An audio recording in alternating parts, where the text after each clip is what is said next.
Hello and welcome back. It's been a while that I did not talk about free will and determinism, and I simply didn't have anything to say. I think I have said everything in the playlist.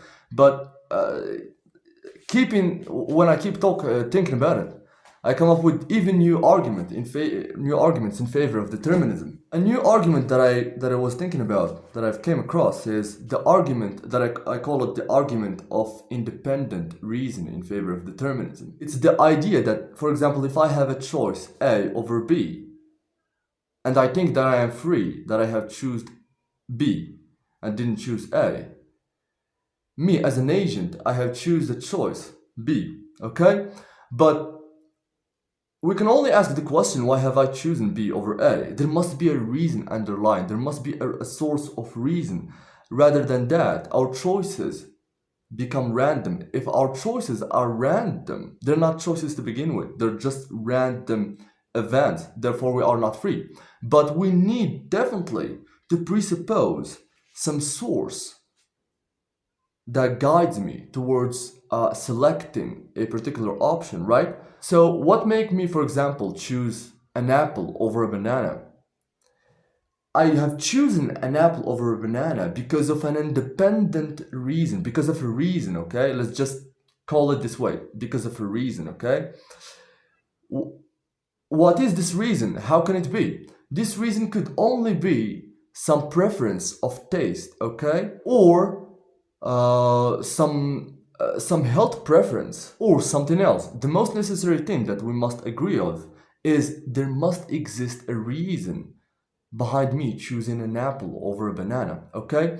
Now, this reason must definitely be independent of me. It cannot, the reason cannot depend on me making it thus. The reason is independent of me. So the reason being tasty to me is independent. Why is it independent? Some of you might say, no, the reason is dependent of you because it's contingent on your existence, then it cannot be actualized unless you exist. Of course, this is the case. But the problem here is, I definitely did not choose to be attracted to apples. I did not choose to have a preference of taste. I did not choose that apples would give me more taste pleasure than bananas. So this reason is independent of me. I didn't choose that reason to be actualized. It's just the way it is. Therefore, if I have chosen apple over banana because it helps, for example, I have read an article that it helps in digestion.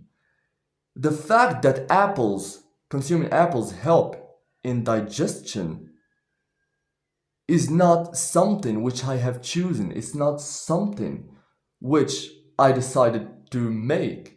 It's just the way things are. So if apples help in digestion and I have a preference of taste over bananas that favor apples, am I not just following orders? Am I not just obeying the nature of things?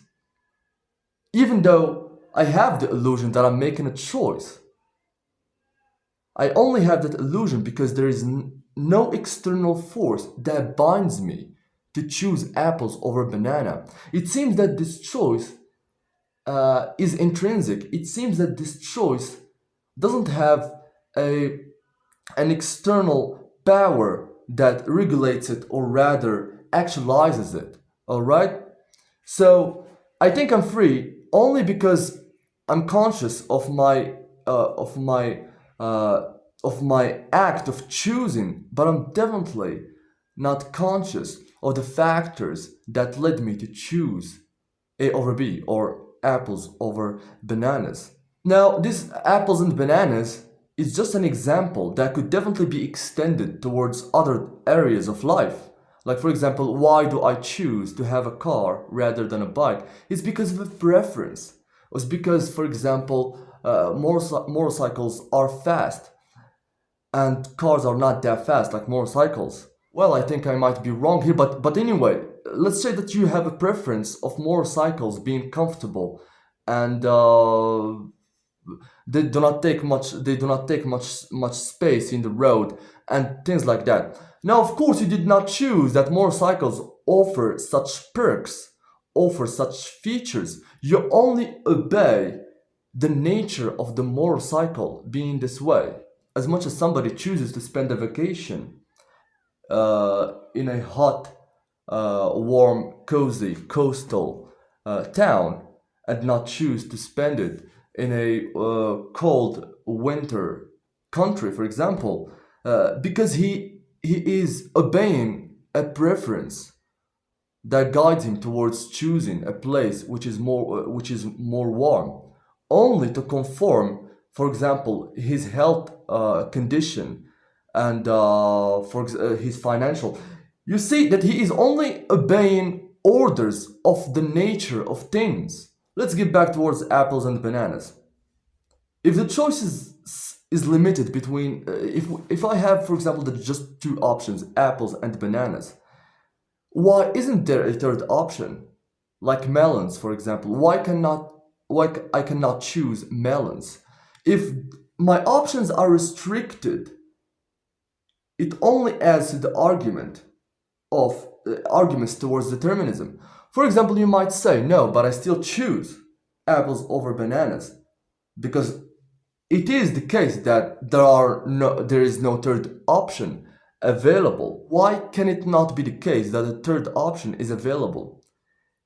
Isn't that constrain your presumed free will in a sense that you get only to have one option, that you get only to choose one fruit between two line of options? Now, of course, we have only two scenarios here. It is either you choose an apple or you choose a banana, and both scenarios are actually actualized in the future. If this event is actualized into the future, choosing an apple or choosing a banana, whatever you do is confirmed and is constrained by nature. Future ontologically shows that you would choose either apples or a banana. If we could take into account your preference and we could, for example, study your preference, we could definitely know what would be your choice. Now, upon choosing an apple over banana, you take the apple. It is either you take a bite or you throw it away. If you throw the apple away, it must come from a source, right? Because we have already agreed on that. And what is the source here? What is the reason? What is the independent reason behind you throwing that apple? Maybe because you don't have space where to put it. That's one. Maybe because you're feeling full. But if you felt full, your choice between apple and banana would become random because there is no preference behind of it, and would again be not free because it's random again, because you do not feel hunger. But just because you do not feel hungry, it doesn't mean that you are not attracted towards a taste. Even though you know you wouldn't eat it, you still prefer apples over bananas because it was always the case. Apples have always given you pleasure, and now you have a memory of good times spending them with apples, and now you're just choosing apples. Like you choose to put apples on the background of your laptop screen, not because you want to eat them, just because you want to see them there. Anyway, it is either you take a bite or you throw the apple away because you don't have space, or you don't need it, or you don't need it, or you do not feel hungry. And each of those three independent reasons are independent, and you haven't choose that it is the case. You haven't choose not to be hungry, and you haven't choose to not have space, and you haven't choose to just overly not need the apple itself. Let's say you didn't do that, but actually took a bite. Now, if the apple was ripe and you actually liked it, okay, you will keep on eating it because it keeps giving you this pleasure of taste. Now, have you chosen that your brain is actually driven towards completing this apple because it gives him the pleasure of taste? Of course, you did not choose that. What if the apple is not that tasty? you would throw it away. Why would you throw it away? Because it does not fit your prediction about the taste. If it was not that tasty, you would throw it away. Because your brain dictates to. You're only following orders. I hardly can find the free agent here. We are born into this world, and there are dependent reasons in life just metaphysically exist, binding our will. If we add the arguments of causality and materialism, the case for free will becomes even weaker. I have already talked about that extensively in the playlist of Free Will and Determinism. Arguments in favor of determinism in the materialist perspective could be branched to different branches like biological determinism and neurological determinism. And arguments from causality is that simply the universe is following a great chain of cause and effect that doesn't seem to stop, doesn't seem to be intervened by agents, free agents. But if it was intervened by presumably free agents, how would it look like? It would definitely look like as if it was not intervened. How could we know such thing to exist? How could we know that intervention occurs? It cannot occur because we are parts of the universe, and presuming that we are not following the laws of the universe, the simple self-centered arrogance mixed with special pleading that everything in the universe is following laws of nature, except for us.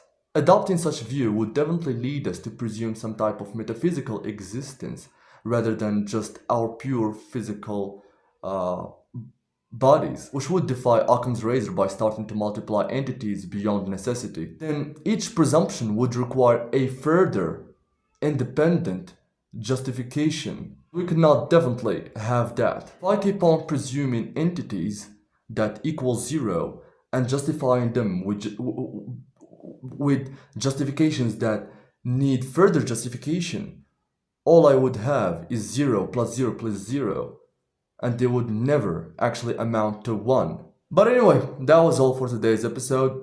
Please share with us what you think about this if you have any ideas concerning this topic, and thanks again for watching, and see you in the next one.